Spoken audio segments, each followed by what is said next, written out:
Hello everyone, AnEvilSnowman here, back with another guide to DotA2, this time covering Timbersaw. Whirling Death is an AoE ability centered around Timbersaw.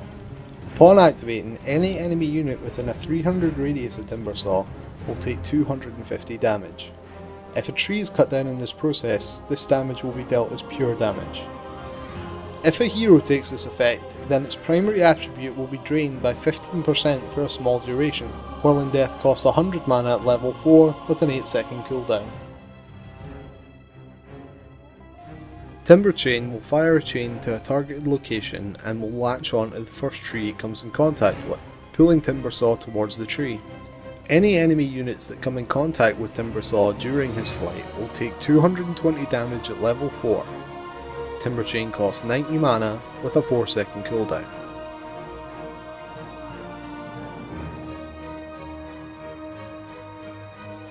Reactive Armour is a passive ability that grants Timbersaw 1 HP regen and 1 armour each time he is attacked.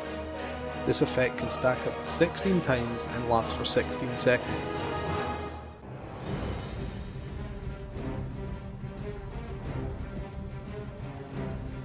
Chakram is Timbersaw's ultimate and will launch a saw blade to a targeted location where it will deal 100 damage per second to enemy units standing within the area of the saw blade, and slow them depending on their missing health.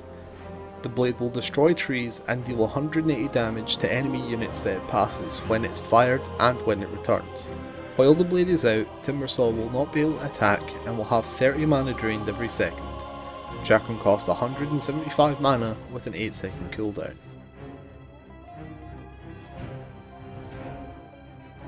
You'll want to be maxing Timber Chain first, as it gives you an escape mechanic, increases your mobility dramatically, as you'll see in some of the footage in the background, and deals a lot of damage.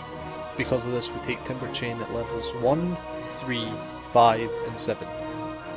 The next thing to max is Whirling Death, because of course this is your other main source of damage, so you can take that at levels 2, 4, 8 and 9. Reactive Armour can be left to last to max, taken at 10, 12, 13 and 14. And as usual, the ult is taken at 6, 11 and 16.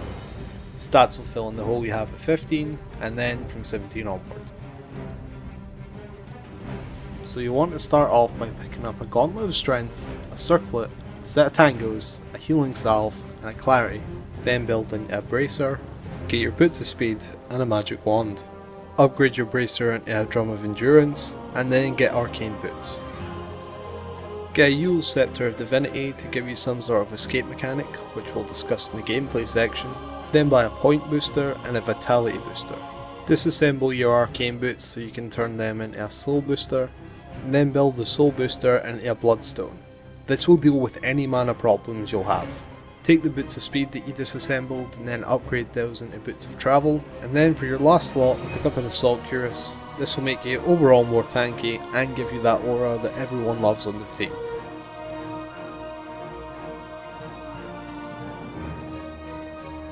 So in the laning phase, what you should be doing is really just your general laning. However, because of your low cooldown abilities, and they do get pretty powerful pretty quickly, you should be able to go for kills pretty early on.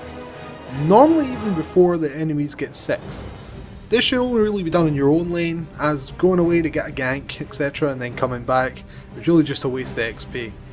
Ideally you want to be taking your short lane. This is because there's a lot of trees around there and that'll help you with the extra damage. It's very possible for Timber to be able to solo this lane, however, if you do have to pick up a partner, you prefer someone with a stun. Crystal Maiden would be a very good example of this. When you have level 6 and heading into the mid game, you should set up ganks from the Fog of War, throwing out your ultimate just behind them so that their retreat path forces them to run through an ability that will slow them and do damage over time. Then use your Timber Chain to fly on in, and remember that you can activate your Whirling Death while in flight from your Timber Chain. So hopefully you'll be able to fly over the top of them, hit them with Whirling Death as well as getting a tree in there so that it's done as pure damage. This is a huge amount of burst. Then after they manage to make their way through your ultimate, just recall it and send it out in front of them again. They're going to have to run through it anyway. Your role in team fights is to make sure that the opponents are slowed, so make sure your Chark is out as much as possible, and try and reposition it if they do manage to get away from it. Also make sure you're spamming your Withering Death. It adds up to a lot of damage when you consider the low cooldown. Towards the late game your damage kinda falls off in comparison to other heroes, but remember you still have that amazing ultimate, so again, try and slow as many enemies as possible when others are engaging. It's also worth noting that your chakra can grant vision, so if you're pushing a tower for example, try and use your chakra to get some vision down the lane.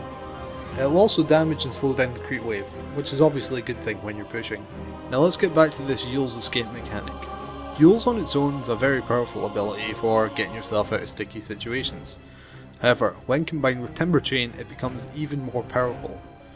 Allowing yourself to get lifted up by the tornado and then as soon as you fall, using your Timber Chain to pull you away from any enemies that seem to have gathered around you while you've been up in your tornado will get you out of almost any situation at any time, unless the other team manages to get their stuns off in a very brief window of time.